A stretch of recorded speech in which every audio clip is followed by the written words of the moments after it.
Hello there and welcome. I'm Bob Proctor. I want to talk to you about forming a habit that will literally change your world. I formed this habit a long time ago, and I'm going to tell you, my world changed like night and day. Work for me. It'll work for you. But before we get into it, I want you to come back in history with me to September the 12th, 1962. For the eyes of the world, now look into space, to the moon, and to the planets beyond. Our leadership in science and industry are hopes for peace, and security are obligations to ourselves, as well as others, all require us to make this effort to solve these mysteries, to solve them for the good of all men. There is no strife, no prejudice, no national conflict in outer space as yet. Its hazards are hostile to us all. Its conquest deserves the best of all mankind. We choose to go to the moon. We choose to go to the moon. We choose to go to the moon in this decade and do the other thing. Not because they are easy, but because they are hard. Because that challenge is one that we're willing to accept, one we are unwilling to postpone, and one we intend to win. You know, what John Kennedy did there, made a decision. That was a decision. It was a big decision, and it changed everything forever. Well, do you know, decision is something most people never really learn, and for good reason. Stay with me, because I'm going to show you something here that you possibly have never looked at before. This book changed everything for me. In this book, it's Napoleon Hill's Think and Grow Rich. There's 15 chapters. There's one chapter. The entire chapter is dedicated to decision. Now you may say, well, I make decisions. Do you really? You may make little ones, but you make the real important ones. Do you go after what you want in life? Do you get everything you want in life? See, the truth is, only about 3% of the people are really living the way they want to live, driving the car they want to drive, taking the trips they want to take, living in the houses they want to live in. Most people do not, and they'll tell you why they can't, and they'll give you a string of reasons a mile long. All seem very practical, very reasonable, and the leader of them all is, they can't afford it. Well, the truth is, we live in the richest country in the history of the world. Money is the easiest thing in the world to earn, once you learn how. Well, if you turn making a decision into a habit, you're going to learn how to do a whole lot of things you may think you can't do. See, what we doing is we exploring a side of our personality that we really didn't understand. Now, I photographed a page out of here. Napoleon Hill said, those who reach decisions promptly and definitely know what they want, and they generally get it. The leaders in every walk of life decide quickly and firmly. That's the major reason why they're leaders. He said, the world is a habit of making room for the man or woman whose words and actions show they know where they're going. And he went on to explain why we have difficulty here for very good reason. Indecision is a habit, which usually begins in youth. The habit takes on permanency as the youth goes through grade school, high school, and eventually through college, without any definite purpose. The major weakness of all educational systems is they neither teach nor encourage the habit of definite decision. Now, why is that? Well, the truth is most people really don't know. We're dealing with a side of our personality that most people do not understand. What you see here is not me. This is my body. You never hear anyone say, am hand. You see, we've got to take a look at the non-physical side of ourself. President Lincoln put that very well. He said, to believe in the things you can see and touch is no belief at all. But to believe in the unseen is a triumph and a blessing. Well, let's look at this. Making a decision, we're going into the unseen part of ourself, using faculties most people don't even know they've got. You see, Einstein said the intuitive mind is a sacred gift. Well, he said the rational mind is a faithful servant. He said, we have created a society that honors the servant and has forgotten the gift. What is a servant? Well, there it is there. It's our sensory factors. We can see, hear, smell, taste, touch. What are they for? They are to help us correspond and communicate with our outside world. But you know that the physical world is nothing but the manifestation of the non-physical world. That's right.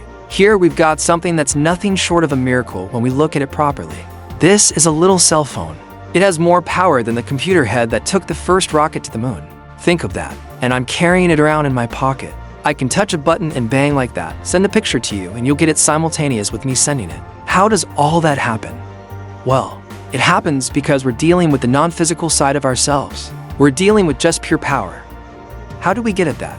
Well, we've been gifted. We've been gifted with something no other form of animal life has. We have these higher faculties. You've got perception, memory, imagination, will, reason, intuition. I want you to shift your perception for a moment of yourself. You know, our good friend the late Wayne Dyer, he put it very well. He said, when you change the way you look at something, what you look at will change. Change your perception. Do you know the reason most people don't make decisions? Because they can't see how they're going to get there. So, what do? They keep doing things that they can see how they're going to get there. And that's why their life never really changes. Stick with me here for a moment. Think of you. You are a mass of energy, and you function on frequencies. That's what you are. Take a look at yourself. Here's a shot taken by Kirlian photography.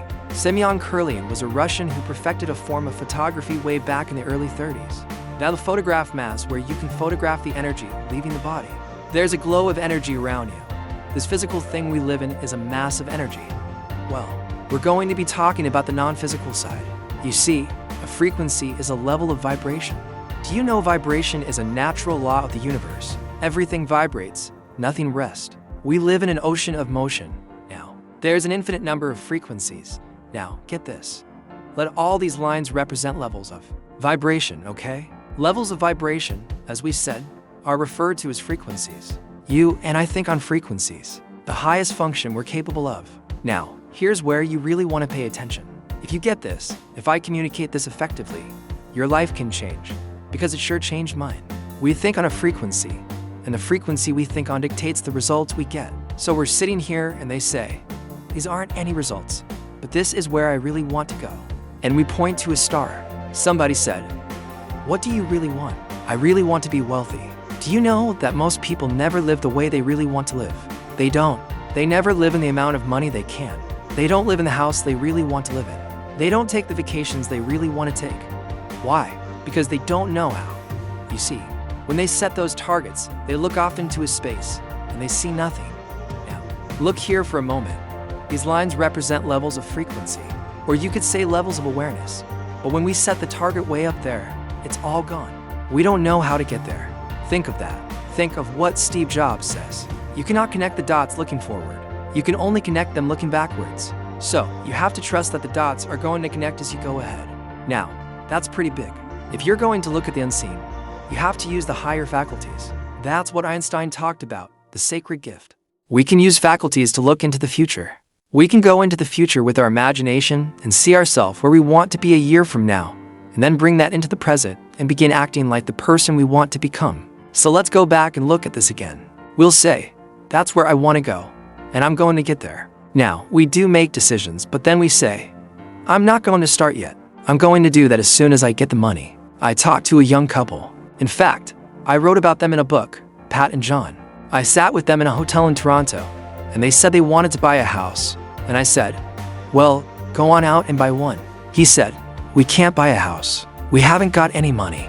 I said, you don't need any money. He looked at me rather strangely. I said, what do you need the money for? You haven't made the decision to buy the house. You see, you don't need the money until after you make the decision.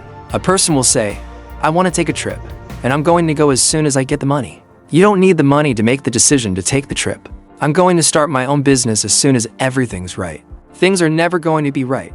You've got to make a decision. Now, you see, when you make the decision, everything starts to change. Look at this for a moment. You're thinking down here on this frequency, and that's what's giving you the results you're getting. If you want to go where you say you want to go, you've got to get on that frequency. You see, the truth is, you're not thinking about getting there. You're letting the present results repeat, and that's the star you're shooting at. You're going to get the same results over and over and over again as long as you keep your thinking there. You've got to get your thinking up on this higher frequency, because when you get on that frequency, the thoughts and things that are going to come into your mind will take you there. How do you think we got to the moon? Kennedy didn't know how to get to the moon. When he asked Dr. Wernher von Braun, who's considered the father of the space program, what will it take for us to build a rocket to carry a man to the moon and bring him back safely to Earth? He said, the will to do it. The will is one of the higher faculties. That's what Einstein was talking about. The will gives you the ability to focus on one thing to the exclusion of everything else. When you focus on that one thing, you're on that higher frequency. How do you do that? Well, first, you've got to make a decision to go there. You see, your mind and thoughts must be focused on the same frequency as your goal. How do we do that? We make a committed decision. That's where I'm going. When you make the committed decision, that's irrevocable. You cannot go back. You shut the past off. You begin thinking on this higher frequency, and you think and act like the person you want to become.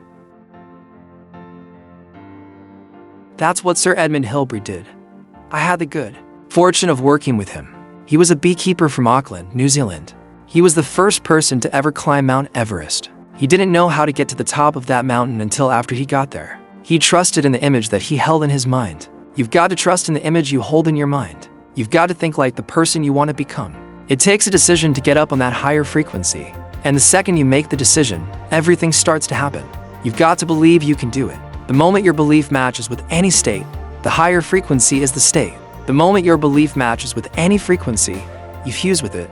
And this union results in the activation, the projection of the plots and plans and conditions and circumstances. Things start to happen.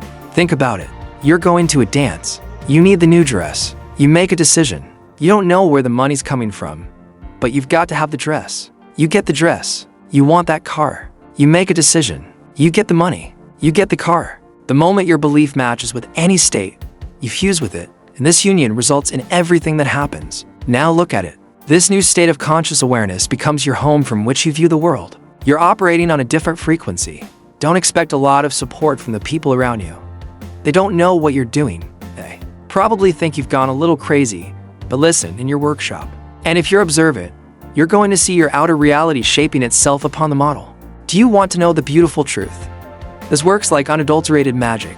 It does. It's what all our Proctor Gallagher Institute programs deal with. I want you to control the flow. There's thought energy flowing to and through you. It's flowing freely to and through you. Make certain it proves everything that it connects with.